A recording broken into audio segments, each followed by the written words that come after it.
the Chafetz Chaim, the Mishlei, Proverbs, which was written by King Solomon, the wise man who ever lived, to be able to communicate concepts and values, he uses Proverbs. Because only by giving the equivalent situation, which is a semblance of the reality of what he's trying to communicate, by appreciating it in the physical sense, you have an inkling of what the value is in the spiritual sense. For instance, when he speaks about sweetness, the sweetest natural substance is honey. So he would say it's sweeter than honey. But of course, it's beyond that. And firstly, when we speak about the world to come, we have no idea. The prophet says, what is the world to come? No eye has ever seen the world to come. What is the basis for our relating to anything? We have to have some frame of reference. A frame of reference is based upon our experiences or our senses. But if the world to come, our existence there is purely in the spiritual, not the physical, we have no understanding what that is. We could say it's the equivalent of that. For instance, we speak about the fires of spiritual hell, what we call Gehenna. You realize there's no fire in hell. But yet the Talmud says that the hottest fire in existence is only 1/60th of the fire of hell. But there's no fire. Meaning, whatever fire is, the way we could relate to it in the physical sense, the most intense, all-consuming fire, which literally incinerates and vaporizes something instantaneously, it's only 1/60th of whatever that is. So if you could relate to that, whatever that is, in the spiritual realm, we have no idea what that is. Embarrassment. A person will be embarrassed. Embarrassment is something in the human realm. Has nothing to do with spiritual realm. But whatever that is, it's there, multiples, endless multiples of what that is. Okay? Now, so he cites a verse in Mishlei, which we'll discuss in a moment. You have a person who's running a business, does endless amount of sales a year, but you realize he never checks his inventory, and he's not really, he believes he's making profit, but he doesn't realize his overhead is more than his profits. And not only is he not making profits, he's at a loss, and he's about at the brink of bankruptcy. But what he believes to be, it's thriving, it's bustling. He has this renown. But when they do the audit, they realize it's a disaster. So what a person may believe may not be. Very often, the Mesilas Yesharim, the path of the just, cites the Talmud, where the Torah alludes to that one has to do an introspection on a continuous basis. It's called the Cheshbon HaNefesh, a self-analysis, a self-evaluation. And you have to. Preferably once a day, every night, you take stock of your day's accomplishments.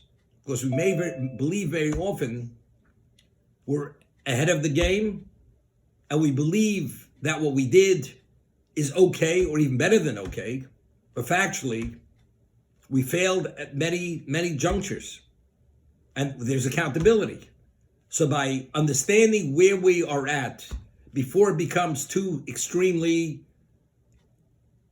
negative, where it may reach a point of being incorrectable, you're still at a point you still could regroup and make the corrections. So the more often a person does the audit, does the self-audit, does the introspection, he's in a better position because he realizes, understands where he may believe he's not at. This is the point. So he cites a verse in Mishlei.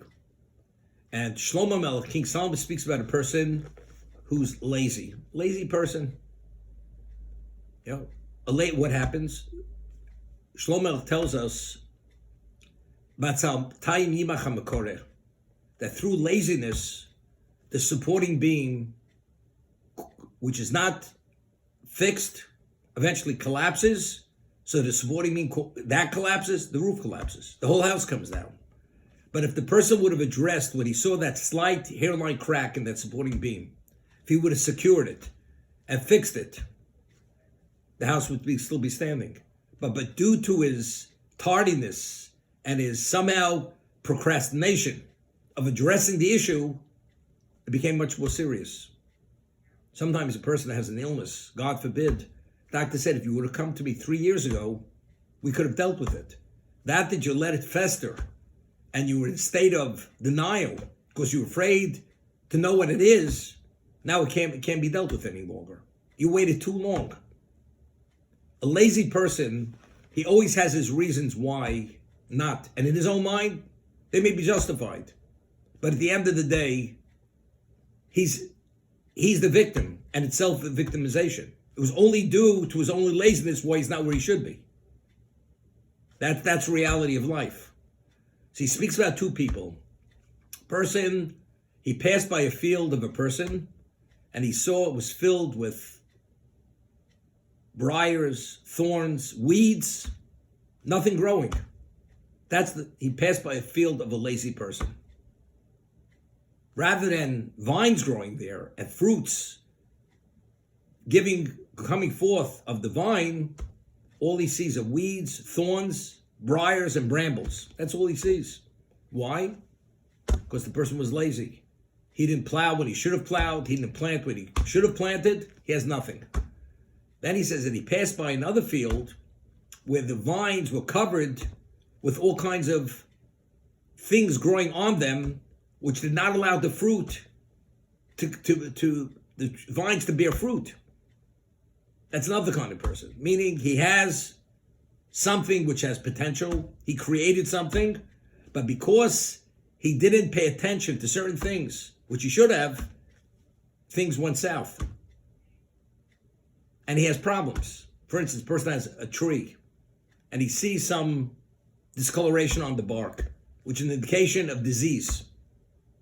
So he has to call the person, what do you do with this? How do you arrest it? How do you stop it? And he doesn't. Because he thinks it's in a California cedar. That's what it is. This little thing means nothing, but you don't realize. If you neglect it, that little thing could turn into something which ultimately will undermine the life of the tree.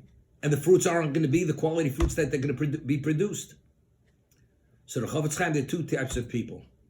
There's a person who, because of his laziness, doesn't study, doesn't do mitzvahs, period. He always has every excuse. When I have free time, I'll study. So Pirkei Avos tells us, in that moment may never come.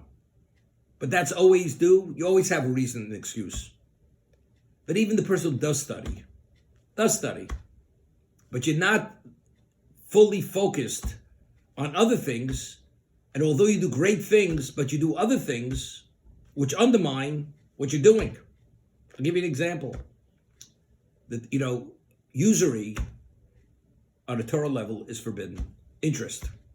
If a Jew borrows money from a Jew is not permitted to lend money to his fellow with interest. And the Gemara tells us that ribis is ochelis is baler. It eats a person up alive. Because initially you say, well, I'll pay 10%. But before you turn around, you're paying interest on the interest that comes compounded. Before you turn around, you never can extricate yourself from that debt. And it's equated to a snake. A snake bites a person and the venom enters in the heel. Before you turn around, it enters and permeates the whole body and the person dies from it. The person is so overwhelmed with the venom. The person can be so overwhelmed with the debt because interest actually, it grows and it like corrodes away.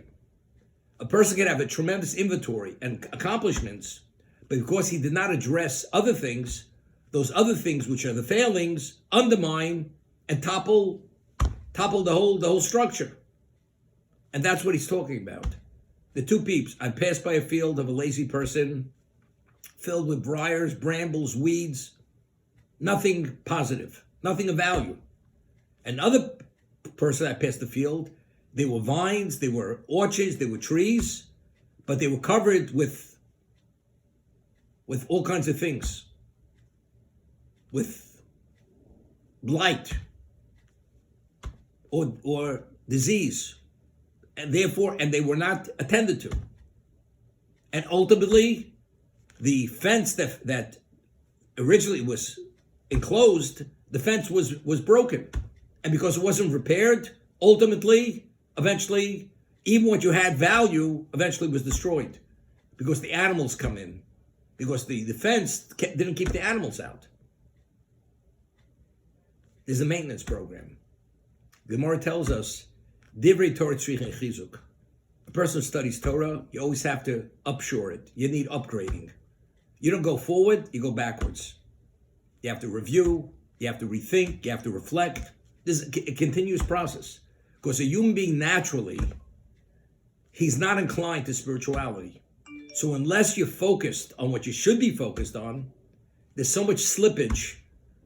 You know, years ago, when they want to put a large boat into the river, what do? I remember when I was a kid, they used to say, they would take banana oil, and they would grease the dock with banana oil, and they would slip it right into the water. That's what they said. I'm not sure. They have other ways to do it. They have all kinds of. But I'm saying it was small, not a very large. Of course, it's made in the dock. They have to somehow get it into the water. So they slip it in. There's enough grease under our feet, and the slope is steep enough. It doesn't take much to slide down that slope. So although you're at top, you see these people climb mountains. They have these grapples. They grapple and they put it into the stone. If any of those become loose, where does the person go? It's a vertical. It's not an incline. It's vertical. You go straight down, and that's life. Unless you're climbing up, you go down. Laws of gravity. What goes up comes down unless you really hold on. That's life. So unless you go and attend to many things, although they will not be.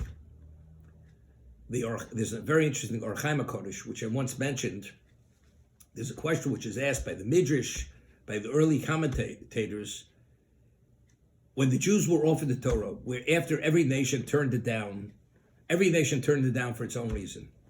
When the Jews were offered the Torah, what did we say?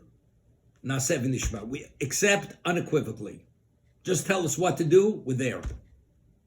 Read a little bit further. God takes the mountain, puts it over their heads, and he gives us an ultimatum. Either you accept my Torah or be buried under the mountain. He said, what do you want from us? We said we accept unequivocally. Whatever it is we accept, we'll embrace it. What does God have to put a mountain over our heads and give us an ultimatum? You better accept or else. You're going to be buried under the mountain, and existence will cease to be. Why? This question is asked by the Midrash, by the commentators. So this Orach Chaim HaKodesh explains it this way. We read in Pirkei Avos, Asay Siyog LeTorah. You should make a fence for the Torah. All rabbinical laws, there's a law, it's a negative commandment, you're not permitted to add to the Torah. We have 613 dictates, you're not permitted to add. And you're not permitted to detract. So detract, of course, is understood. But why can't you add? Why can't you add? The reason why you're not permitted to add is because if the Torah is considered complete in the absolute sense, adding is a detraction. I'll give you an example. You have a certain computer. It can produce information in a moment, millions of pieces of information, and it has so many components. And it works and functions and processes as it does because of the circuitry. Person says, if you have so much circuitry, I'll add another circuit. Instead, you add that other circuit, it malfunctions. The computer doesn't work. The Torah is complete in the absolute sense.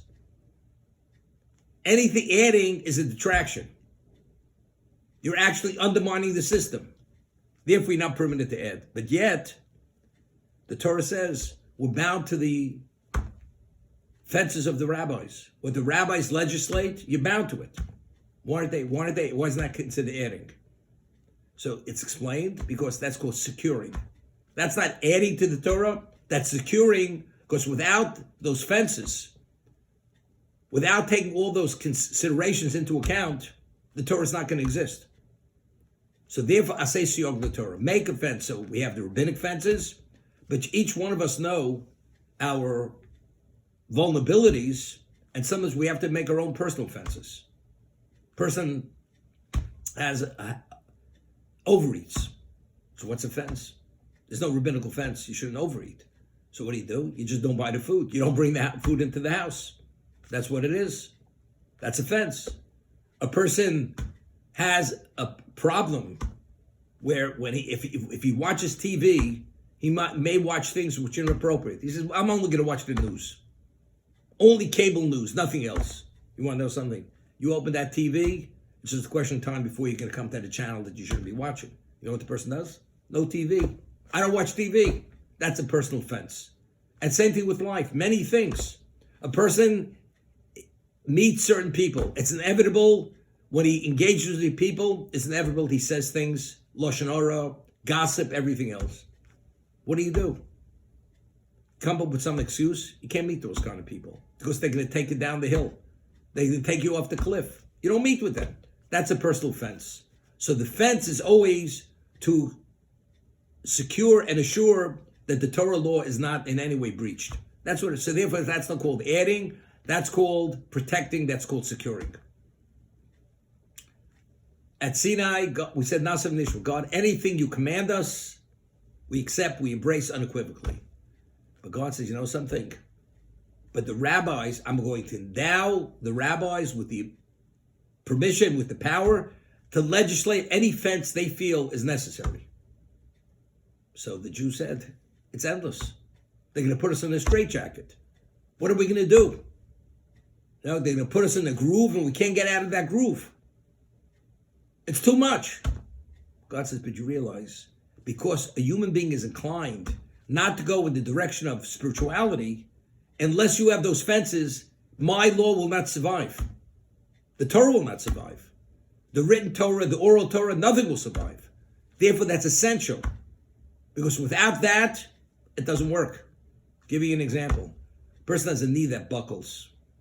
Buckles. He has to wear a brace to keep the knee secure. Person, what do I need the knee? I have a knee joint. My foot goes up and down. But you realize, if you put weight on that knee, it collapses. So you have to have that brace to hold the knee in place, and now you could walk. The rabbinic fence is because we're inclined to go in the opposite direction where we should go. We're not inclined to spirituality. We need fences that even if somehow you get out of line, you can't go that far out of line. At worst, you'll violate a rabbinic law. You're not going to violate the Torah law. That's what it's about.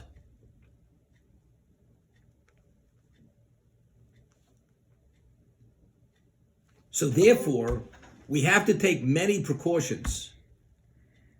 We have to make that a person has to take out time to introspect. You may have a treasure trove. You study Torah, you have mitzvahs, you do many good things. But you know something? You say things you shouldn't say. When you interact with people, sometimes you can be a little sharp-tongued. You may believe it's wit, but it's at somebody else's expense. And you have certain insensitivities. Both those insensitivities are very costly. And you never know what it's doing. You know, a person's a phenomenal salesman. But every client, somehow, he can't close the deal. And they ask the client, why? You know, because he's always has an insulting remark. He may be a phenomenal salesman. He presents the product, nobody else. But he always discouraged the client from buying because he's always insulting the client. You have tremendous Torah, mitzvahs, everything. But you have a lot of other stuff with it. And that other stuff makes everything smell putrid and have a stench. And nobody wants to go near it. That's the fact. So therefore, that's the field which has the vines, has the trees, it's the orchard. But you have all kinds of moss growing up the tree. And there's disease on the fruit. But if you would have attended and not neglected that, you'd have first quality fruit. You'd have first quality trees. Everything would be thriving. As he says, a person rise after 120 years. He could quote the Talmud backwards and forwards. He puts on his tefillin, and when he says the Amidah, his eyes closed, nothing exists. But during the day, the times he says things, and he gossips, and he has his time out. During that time out, he doesn't do the right thing. He arrives, they say, you know something? We can't admit you into the world to come. Because since you have a garment, that the garment itself is putrid, you can't stand the presence of God with this garment that's blemished, dirty, soiled, and putrid. You know what we have to do? We got to send you to the cleaners, as they say. We got to detox you. A detoxification. You know, when a person detoxes, there's a lot of withdrawal, there's a lot of pain. That's called Gehenna. That whatever you created, the monsters you created, the impurities that you created, they have to be extracted from the system. Once you extract those impurities, now you're pure. You may have scars afterwards. Or there may be a claim because at the time that you had gossiped, you could have studied Torah. In the place, instead of insulting the person, you could have encouraged the person. There's so many opportunities that you passed on because you're involved with all this other negative stuff. So therefore, good advice, keep focus on the good. And reflect on the bad. Why? Because the Gemara tells us in a certain tractate that a person does tshuva mi'avo, one who recognizes the wrong he did, and he does it out of love, the negative becomes a positive. So as many sins as you have, if you have true remorse, and you do it because you recognize you did the wrong thing, the sin becomes a mitzvah. Because what is the cause of you coming to that level of recognition? Understanding how far you fell. So the pain is pain of purity. It comes due because it's a level of recognition. Recognition is something phenomenal. You recognize where you failed, but what's the recognition rooted in? That's an expression of reverence for God, because otherwise a person shouldn't care one way or another. This is so therefore the key is to reflect. There are two types of people. Person is lazy, does nothing. Person is very industrious, does tremendous things, but simultaneously. Give you an example. A person works in a mine. He may mine gold and platinum, whatever else. But for all the years he's there, he's breathing a lot of dust. And he comes out and he has black lung, or he has other issues. So, but you have all the gold, you have the platinum. But look what you have that came along with it. If you would have put in gone in with some kind of mask or oxygen filter, air filter, you could have had the cake and eat it. You could have had everything. But you know, that's costly. It takes effort. It takes research. You know something? Nobody said life is easy. You want to come out on top and be pristine, clean? It takes time, takes focus, takes investment. Everybody agrees. Nobody's perfect. And God understands that. Even if you're not perfect, but if you could address the imperfection and you don't, then there's a claim against you. So for the original imperfection, there's no claim. Because nobody's perfect. Nobody's an angel. But after you realize you do have the imperfection, why don't you correct it? I'll give you an example. A person's very careful with his clothing. Gets himself a gift, Hermes tie. And he gets it stained. And he has a meeting with the king in about half an hour. And he figures, Hermes tie, I don't have enough time to clean the tie. Could you go and have an audience with the king wearing this obvious stain on your tie and come in the presence of the king? Nobody's blaming you. It happens. But how do you wear that stain in the presence of the king? It's a disrespect. How do you come after 120 years with your pack of garbage and all your putrid decay? You know, that you were supposed to leave behind. That you don't bring to the king. That's the claim. When you could have unloaded and you didn't unload it, that's the claim against the person. He cited in Zohar that when a person speaks what he shouldn't say, whether it's lies, lashon hara, slander, whatever it may be, he contaminates his power of speech. The power of speech is the expression of the soul. That's the only faculty that's really a spiritual faculty. Why? Because he makes it a point, because when the Torah tells us he blew into his nostrils a soul of life, and the Torah says he became a living species. What does it mean he became a living species? When God blew the soul life into Adam, the Targum, the Aramaic translation, says he became a speaking species. So the power of speech is directly an outgrowth of the soul. An animal has no soul. An animal doesn't speak, not because it doesn't have what to say. Because the power of speech is directly connected to the perfection of the soul.